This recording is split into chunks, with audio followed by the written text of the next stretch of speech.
കോട്ടയം വികാരിയത്തിന്റെ ആദ്യ തദ്ദേശീയ വികാരി അപ്പസ്തോലിക് ദേവദാസന്മാർ മാത്യു മാക്കിലിന്റെ വീരോചിത പുണ്യങ്ങൾക്ക് അംഗീകാരം നൽകി ധന്യപദവിക്ക് വഴിതെളിച്ച് ലയോ 14 പാപ്പ.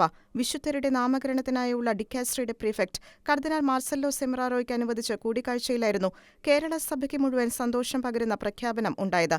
Congregation of the sisters of the visitation of blessed virgin Mary സന്യാസ സഭയുടെ സ്ഥാപകനാണ് മാർ മാത്യു മാക്കിൽ.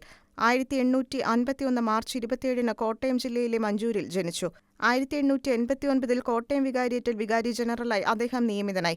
1896 കോട്ടയം, തൃശൂർ വികാരിയേറ്റ് അപ്പസ്തോലിക്, തൃശൂർ, എറണാകുളം, ചങ്ങനാശ്ശേരി എന്നിങ്ങനെ പുനഃസംഘടിപ്പിച്ചപ്പോൾ അദ്ദേഹത്തെ ട്രാലസിലെ ടൈറ്റുലർ ബിഷപ്പായി നാമനിർദ്ദേശം ചെയ്യുകയും ചങ്ങനാശ്ശേരിയിലെ വികാരി അപ്പസ്തോലിക്കായി നിയമിക്കുകയും ചെയ്തു.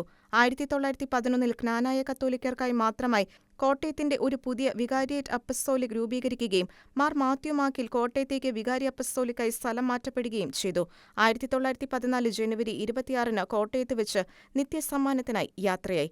2009 ജനുവരി 26 ദേവദാസനായി പ്രഖ്യാപിക്കപ്പെട്ടത്. Church desk, Shekinah news.